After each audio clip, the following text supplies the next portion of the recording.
Okay, guys, we are back and welcome to our November 2022 real estate market snapshot. And man, what a day to do this. Today is November 10th.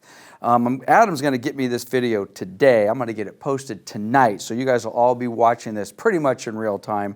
Maybe not today, if not, hopefully tomorrow by the 11th. But at any rate, today's November 10th. That's a big day. We'll talk a little bit about why that is in a minute. But at any rate, the same QR code I've been using, but there is a huge amount of content in this presentation that you guys may want to reference, and there's a whole bunch of other content from previous conversation or previous snapshots that we've done, and a whole bunch of other market forecast stuff that I have not done here. So if you see any value in that, snap onto that QR code and take advantage of it. There's actually two different links. These are both link trees.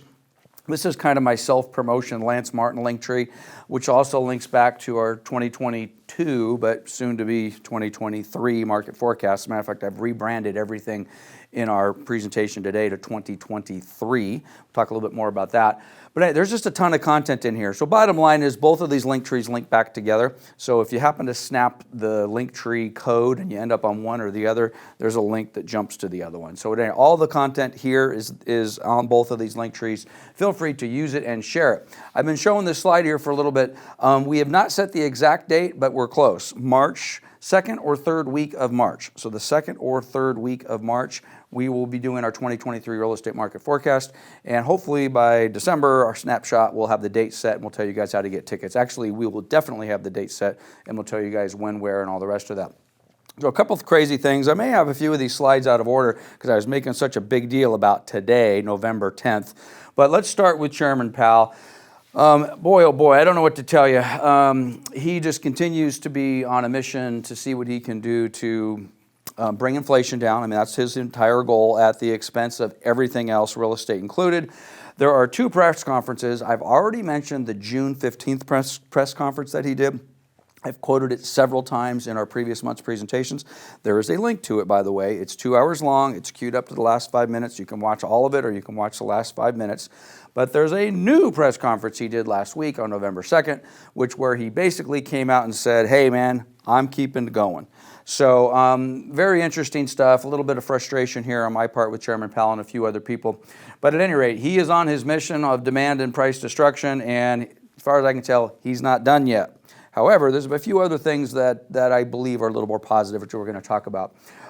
So again, today we're going to do our Inland Southern California update like we've been doing. By the way, hopefully you guys like my new slides. I've thrown a little video in here. We're also going to talk about interest rates, which is frankly the good news today. Backing up to Chairman Powell, what he's been doing, raising the Fed's fund rate and generally having a negative impact on what we do in real estate and mortgage.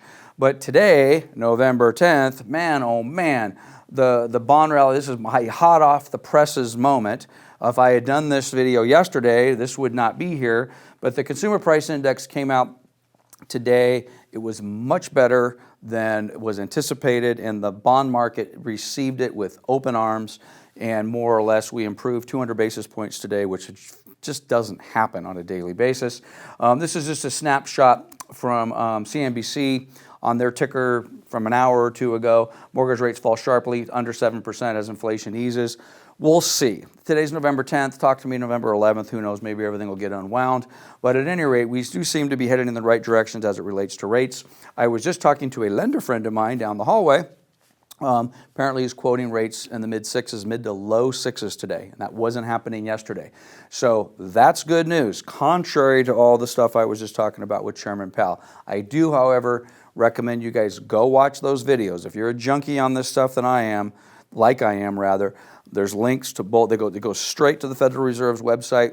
You just click on it. It'll queue up both of those interviews. The most recent one, again, is 9 days old.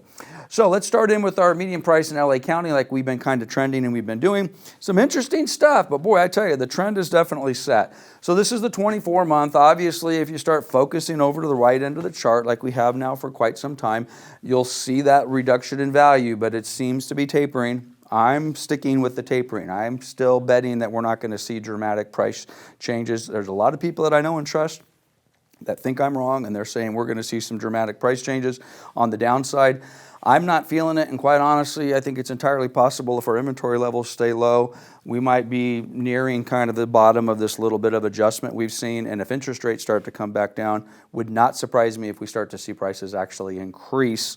I'm not going to say that's going to happen in November or December, but it wouldn't surprise me, which, by the way, we see price adjustments in these months anyway. This is 2 years ago. October, November, December, January. So we weren't talking or freaking out about a little bit of a pullback in property values for the last 30 years in the month of October, November, December, and January for the matter. It happens every single year. But in all fairness, it doesn't generally happen in June, July, and August. So at any rate, so this is LA County, 24 months. This is LA County, 12 months isolated. So there's our nice little peak of May. It's every market that I look at, the property values have peaked in the month of May. Every single market, every single city. I think I did one where maybe it was in June, but generally speaking, the same sort of stuff. There's our 6-month chart of where we've seen property values. It's got a nice little trend line on the downside, but again, it's flattened here a little bit the last couple of months. So I'm generally an optimist, but at the same time, I'm not here just to blow smoke. I wouldn't do that. So if I think things are going to shift, I'm going to tell you what I think. Here is our 1-year chart. And again, if you guys recall, excuse me, not 1 year, take that back, year to date. Several months ago, I started throwing in a year-to-date chart. I've never done that before. They're generally useless. I did that for a reason, and quite honestly, the reason is starting to come around, and you're going to see here in the next few minutes as to what that reason was, because we're close to the reason, and you'll see in a minute. But here's our 1-year chart for LA, excuse me, year-to-date chart for LA. So what does it all mean? LA County, $780,000 median. October over October, 2% increase on the positive side, but it's 2%. We certainly weren't seeing these 20% appreciation rates. That's where we were a year ago was 765, so I guess 2% above 765 brings us to 780. 685 24 months ago, which is just under 14% appreciation. Last 6 months, down 7.7. Generally speaking, that's what we've seen. Pretty much most of the markets that I follow, if you go to the peak in May and you take it back to the end of October, most of the markets are down somewhere between 4 and 8%, 9%. But around 7 is quite honestly the number that I'm seeing, a negative 7% number. And a year-to-date change of 6.1. That's that chart I said at the end, January to October. 6.1. 1.6% increase, so basically flat. What is the supply and demand looking for LA County? Again, we've seen the value or the trend line, the red bar is the active listings coming down, but they always come down this time of the year. They always come down this time of the year. That just is what it is. COVID was a little weird with how things were going, but what's really come down is the blue bar, which is the pending sales, buyers and sellers coming together. And those numbers are brutal. So this is the 12-month chart for that. And I've put this up a couple of months ago. I generally don't do it, but now I'm glad I did. If you look over here, a 12-month window, that's a 68.8% increase in the absorption rate, which is basically the number of homes on the market. How long does it take them to get absorbed if nothing else changes? Level of buyer demand, level of existing homes, how many months would it take? Which, by the way, that's 1.6 months, excuse me, 3.9 months, basically 4 months worth of standing inventory in County of Los Angeles. But that's a 68.8% higher level than it was a year ago. I don't think I articulated that very well, but I'm a one-take wonder here, so that's okay. You'll catch up because I'm going to do the same thing when we get to San Bernardino and Riverside County, and hopefully it'll make a little bit more sense when I get there. So this absorption rate chart, I'm glad I've included it because it's starting to tell me a few things. All right, so what are we looking at? 986 homes for sale, 2.7% less than a year ago, 13% less than 24 months ago. Pending sales, 2,800 and change. This is the brutal one, and this is what we've been looking at for the last several months. I mean, we went from gigantic increases to gigantic decreases. This is why everybody in my business, the lending business, the real estate sales business, the title business, the escrow business, or quite honestly, the buying and the selling business, we're feeling the pain.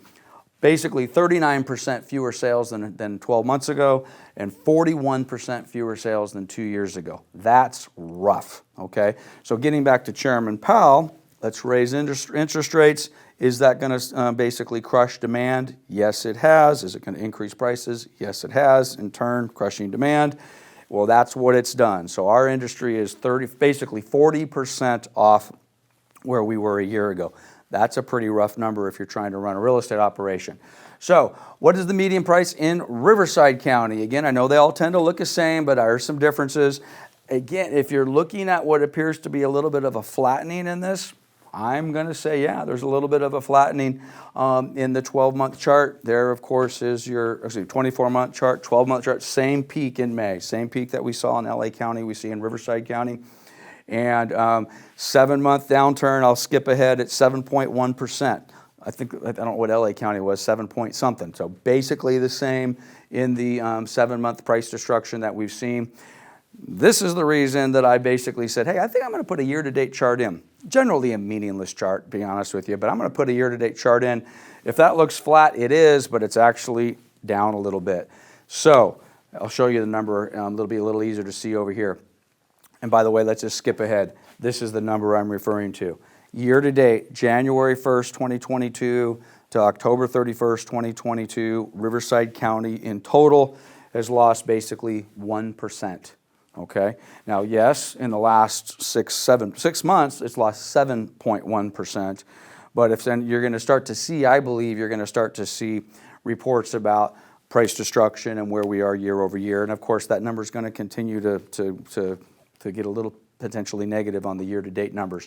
Anyway, it is what it is. Maybe it's important, maybe it's not, but I certainly focus on it. So Riverside County median price is $550, 4% above from a year ago. If this is ultimately the goal, is to shake things out to get to some normalcy, that's a normal appreciation rate. 20%'s not, 10%'s not, 8%'s not, 5% sure. If we're looking at a 2, 3, 4, 5% appreciation in residential real estate, I personally will be happy. If your whole goal is to make money on your real estate and see massive appreciation numbers, you won't be happy with that. But unfortunately, those massive appreciation numbers ultimately lead to some sort of pain, which we're experiencing now. So let's just call it 4% increase from a year ago, which was 530. Still a huge number. So we're still coming off these gigantic numbers. So Riverside County over 24 months is still up 23.3%. Okay? It's ridiculous. But then let's bring it down to the pain we're experiencing right now. It's a 7% reduction over the last 6 months. And like I mentioned, 0.9% year to date for Riverside County. What's the supply and demand look like? Very similar to LA, but again, we have more inventory. This is different than LA. We have more inventory this past October than we did 2 years ago, and we have more inventory this October than we did 1 year ago. This is a year ago, this is 2 years ago. You can see the trend line. So even though we're coming down on inventory a little bit, which is normal, this is where we are every year, it always comes down. But just like LA County, the buyer demand is super, super soft. There's the 12-month isolated chart. This is the chart I didn't do a good job explaining with LA. Same exact chart for Riverside, but that number is 140% increase. So in other words, the absorption rate in the last 12 months has increased 140%. It's just taking that much longer. Or let me rephrase that. These properties are just staying on the market, even the ones that are on now that are priced right. But if these interest rates continue to improve like they did today, granted, it's 1 day, it doesn't make a market, but I'll take it. But that 140% increase on the absorption rate is huge. I mean, that's just absolutely insane. So where are we in Riverside County? 7,400 houses for sale last month, 17% more than a year ago, 18% more than 2 years ago. But the same pain point that we had in LA County, 1,400 houses went into escrow, 41% fewer sales, 43% fewer sales than 2 years ago. So just like LA County, Riverside County is basically looking at 40% fewer sales on average over the last year, or in this case, the last 2 years. That's rough. Buyer demand is definitely suffering. San Bernardino County, I'm going to go a little faster. The numbers are the same. All of these charts are available, guys. So just go back to the video, hit the QR code. You can link this entire exact presentation. So do with it what you will.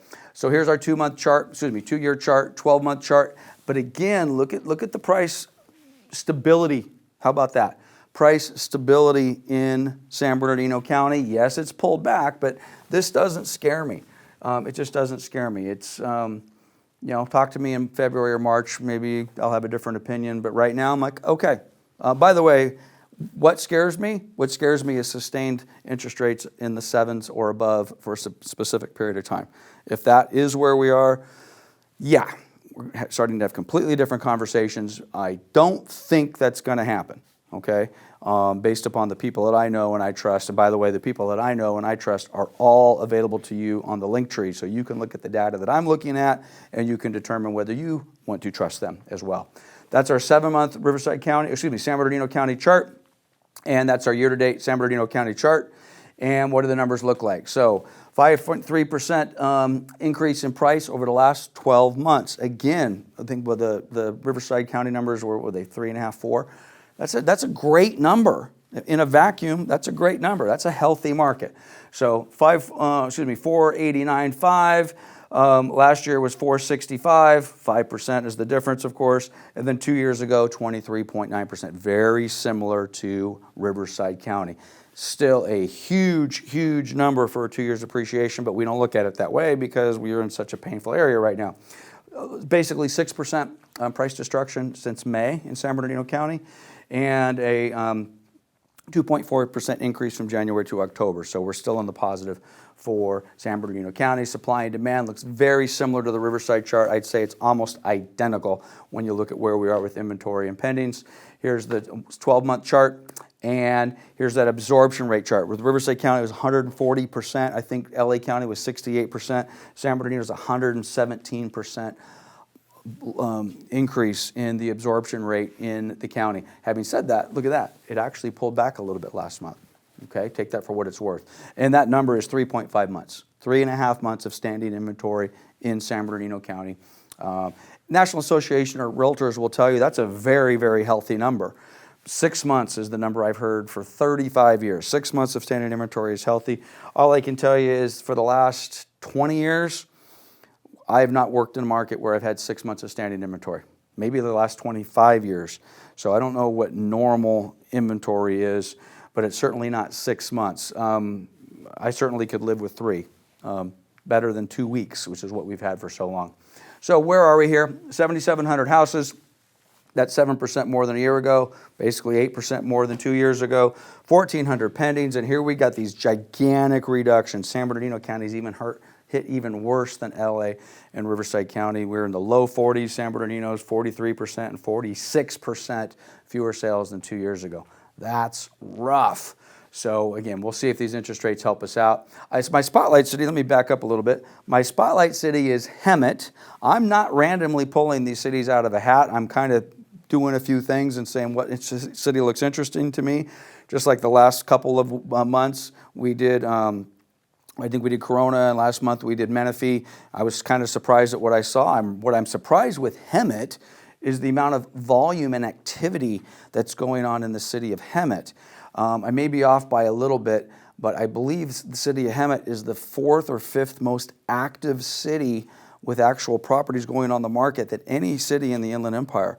And I would not have thought that, to be honest with you. So here's Hemet's price. It's a little choppier, but certainly came down in the last month. There's our 12-month chart.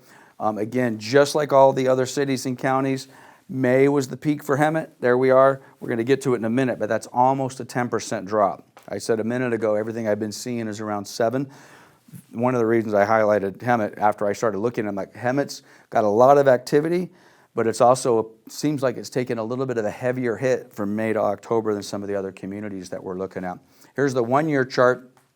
It's a negative number. So from 1 year, I keep doing that, year-to-date chart. So from January to October 2020, Hemet had, was almost 10% since peak, but it's negative year-to-date, basically even, but 0.3% negative in Hemet year-to-date. So what does it look like? 10% more listings, 10% higher price, 10.6. Still a price point, median price point in City Hemet's under 400 grand. So if you're looking for something entry level under 400 grand, Hemet might be a solution for you. So again, 10.6% higher than a year ago, which is 356. 29, call it 30% higher than 2 years ago at 305. Still big numbers, which is why I don't get scared about foreclosures. I don't get scared about, oh, the sky is falling. When you're coming off 20% appreciation, and generally somewhere between 40 and 45% appreciation in the last 2 years, you're going to have to deal with that. And then frankly, when you go from interest rates from 3% to 7% or higher, you're going to have to deal with that. So that's what we're doing. Again, there's your 9.7, call it 10% price reduction, destruction from May till October, and 0.3% year to date. Supply and demand in Hemet, again, very similar to the other charts. It's coming down, but it's still a little more active though, and you're going to see that in a minute. That's the 24 or 12-month chart. Our absorption rate 104% on more properties, and that's, let's go back. That is 3.3 months supply of homes in Hemet. I guess that's average now. So where are we on homes for sale? It's 622, 10% more, let's call it 11% more than a year ago. Same amount for 2 years ago. This is the pendings. At least it doesn't start with a 4. The others have been 40%, 42%, 45%. So basically 35% fewer sales in the city of Hemet. Still a tough number, and 31% fewer than a year ago. So I want to get back to interest rates. This is kind of where we started a little bit in the meeting. So much of what we're dealing with right now is interest rate driven. I believe I have the same slide up that I had. Oh, I'm going to get to it in a minute. So don't pay any attention to this. This was ran this morning, but the date, and even though it says November 10th, this comes from Optimal Blue. This was yesterday's rate. Basically, they throw them all together and they put together some sort of average, and they come up with basically, call it 7%, okay? If you do go to the old Google machine and you're just a consumer out there, and this is by default, by the way. I did this morning. Normally it gives me same day. I don't know if I got a cookie in my computer I got to fix, but it went back to November 8th, 2 days ago. It automatically assumes, I don't know, maybe based upon the area that it thinks I'm in, that I'm at a $300,000 loan with 20%. I didn't type any of this in. With the FICO between 7 and 720, and this is what it's spitting out, okay? So there are a lot of consumers, maybe you're one of them, it's like, oh my gosh, you know, it looks like I'm gonna be quoted a rate in the high 7s, or maybe you were here a week or two ago and it was in the low 8s. Be careful with the old Google machine. That's not where we are today. So I just pulled these and I put these on this morning as I'm watching the bond market have one of its best days ever. My definition of a best day ever is the bond basically market is functioning in such a way that mortgage rates will come down. And that's what's happened today. That's why I'm making such a big deal about November 10th. If you're a Barry Habib fan, and I have a couple of videos linked back to Barry, he's the guru in the mortgage world. I was introduced to him a couple of years ago, and I can't get enough of him.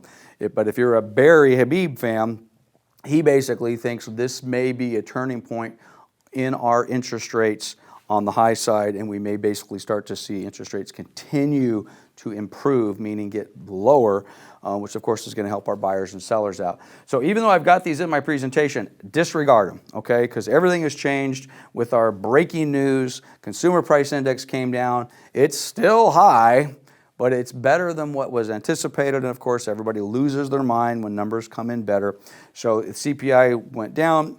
I don't remember the exact number. It's still in the high 7s or maybe even the low 8s, but it's improving. Mr. Habib will give you some charts if you follow him that basically says, based upon what he's looking at, he anticipates this number to continue to improve month over month over month. And as that continues, that will have a positive impact on mortgage rates, meaning they should go down. So we shall see. So this was just a snapshot off of MSNBC's. Again, be careful with the rate. Anybody who's quoting you a mortgage rate that doesn't know anything about your income, your credit, your job, anything, all that stuff about you, the rate they're going to quote you meaningless, especially if you go to Google or even look at something like this. Talk to your lender professional and we'll get you going. Okay, I don't know if I did this. I threw this up as a reminder to me.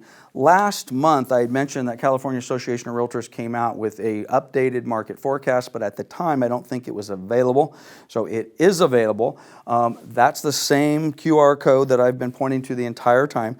So if you want to see California Association of Realtors forecast, put out by Jordan Levine. He's their new chief economist at CR, took Leslie's position. His entire presentation is available at that link tree, and you can take a look at Jordan's forecast for next year. And I think I am done. So I threw the old reset button in there. I've still got Chairman Powell on the brain. If his reset was, hey, let's go ahead and do some price destruction, crush the demand, maybe lose 8, 9, 10% in values, then mission accomplished. If his reset is to, I want to set values to pre-COVID, well, we got a little ways to go. I guess we're going to find out together. So at any rate, have a wonderful Thanksgiving, and we'll see you in December.